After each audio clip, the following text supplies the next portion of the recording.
The state of Louisiana is currently moving forward with a request for $68.7 million to build a new, state-of-the-art secure care facility for youth. But the history behind these budget requests suggests this isn't a new beginning. It is the continuation of a century-long loop of systemic abuse, consistently authorized by the state and masked by administrative paperwork. Fact 1. In 1916, Louisiana lacked any dedicated infrastructure for Black juvenile offenders. As a result, 8-year-old children were processed through the adult system and sent to the state penitentiary for crimes as minor as stealing canned goods. This initial reliance on the penitentiary established a precedent that has lasted for decades. From its earliest years, the state's juvenile system functioned as a direct extension of the adult punitive pipeline. Fact 2.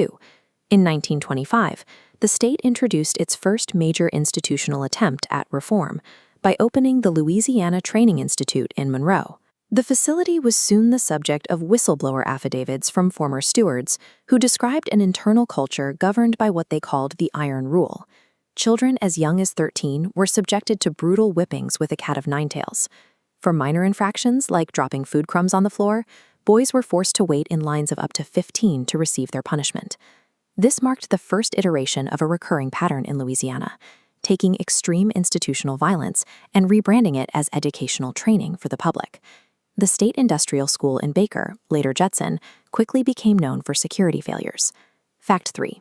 In 1962, state guards beat 15-year-old Hosea Fountain to death with leather straps. His father testified the boy was developmentally disabled, not a criminal. Despite the death, a judge ruled that the state was not financially liable. The court decided the guards were acting outside their official duties when they killed the child, allowing the department to avoid any legal or financial responsibility. Fact 4. In 1969, federal court testimonies detailed the conditions inside the state's disciplinary isolation units. 15-year-old girls described being locked in unventilated, pitch-black holes with no light. At Bridge City, 13-year-old boys were shackled constantly and fed raw rice infested with ants. These records show that for decades, the state prioritized insulating the institution from legal fallout rather than intervening in the treatment of the youth. Fact 5. Longitudinal research from 1990 provided the statistical evidence of the system's failure. As this data from the 1976 cohort shows, former inmates had an 80% recidivism rate, with most graduating directly into adult prison sentences. Fact 6. In 1997, the Department of Justice officially intervened to audit the state's juvenile facilities. The DOJ investigators labeled the Tallulah facility as the worst of the worst, citing extreme, life-threatening violence directed at the children by the staff. In practice, the state's multi-million-dollar budget was fueling an operation that reliably converted juvenile offenders into adult inmates. Fact 7. Even with federal oversight, the patterns remained. A 2009 DOJ report found that 12% of locked-up youth in Louisiana faced sexual abuse, with rampant reports coming out of the rebranded Jetson Center for Youth.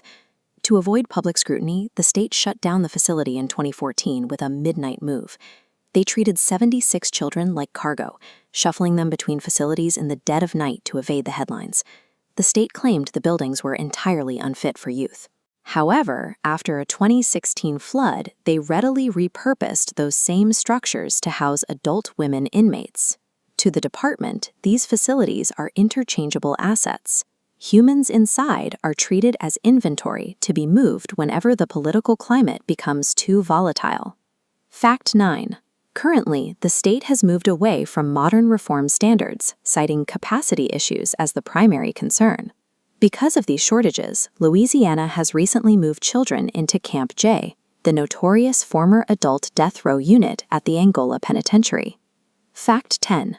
Despite the century of lawsuits and operational failures, the state has just approved $68.7 million to rebuild the Jetson facility that it previously abandoned. This request was accompanied by a $9.5 million contract for a private security firm, just to provide staffing for a system that has repeatedly proven itself unable to manage its own operations. The last 100 years reveal a consistent cycle: recurring crises, documented abuse, temporary closures, and then a return to the same punitive model with even larger budget requests. This pattern has left many citizens skeptical of new promises of reform. As one local resident wrote while reviewing this history, "They've been lying since 1900. Please stop falling for it." Louisiana's juvenile system continues to operate as a self-sustaining cycle, consuming taxpayer millions and childhood trauma to keep the machinery of the institution moving.